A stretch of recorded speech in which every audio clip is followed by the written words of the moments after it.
The topic and the theme for today's World Health Day celebration is small bite, big threat.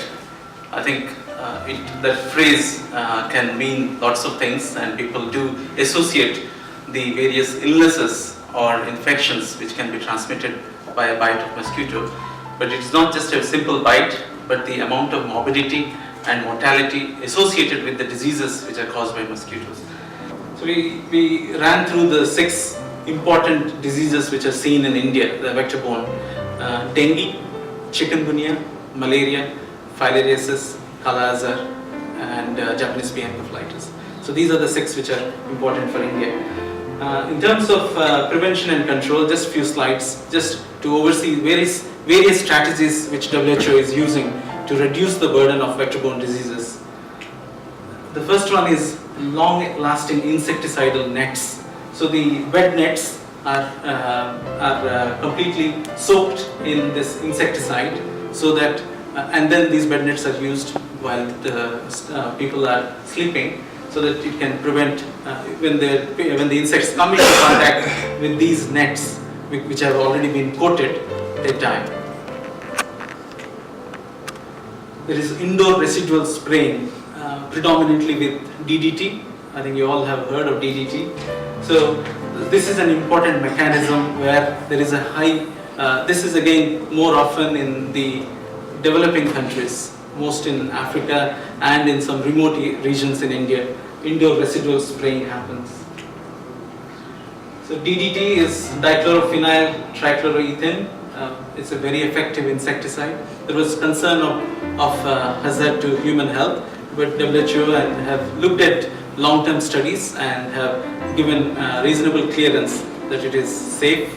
But it tells that the way it is used, so there is a need for strict procedures to be followed when they are sprayed either as an indoor residual spray, and the workers who spray this, they have to take appropriate personal protective equipment.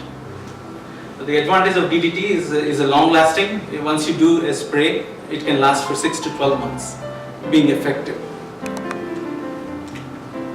And then the third, so we have insecticidal nets, DDT as indoor residual spray, and then outdoor spraying. I'm sure people living here have seen sometimes people using these instruments, equipment to spray in big quantity. So this is outdoor spraying to reduce or kill the breeding mosquitoes, the vectors. Then we have, this is a huge market in India, mosquito repellents in terms of coils, mats, then there are bats. You can do a lot of batting and kill these mosquitoes. So there are plenty of insect repellents. Then in terms of environmental management, reduce the breeding habits. Say like this particular slide where it shows if you have these open containers where there is water, you have to cover those containers, because these containers, when they are containing water, they are good breeding grounds for mosquitoes and Aedes mosquito, etc. Both for mosquitoes and for freshwater snails, which is not a problem in India, more in Africa.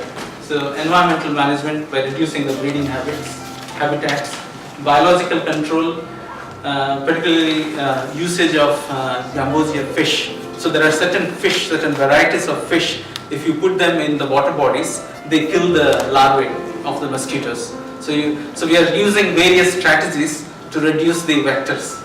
Okay. Then there is genetic control.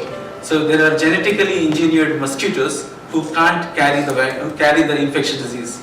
So genetic control. So if you breed those genetically engineered mosquitoes, then they fail to carry the infectious disease. Then in terms of waste management, all these artificial collection of water, rubbish management. So these are again public health strategies to reduce the breeding of mosquitoes.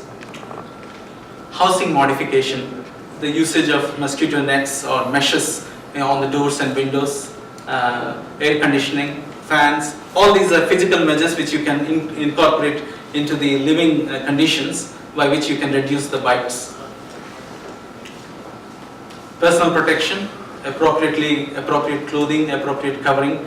This is not just for in a domestic setting, but even when we are traveling, going on a safari or traveling for business, you can get exposed to various areas where if you can get encountered with certain bites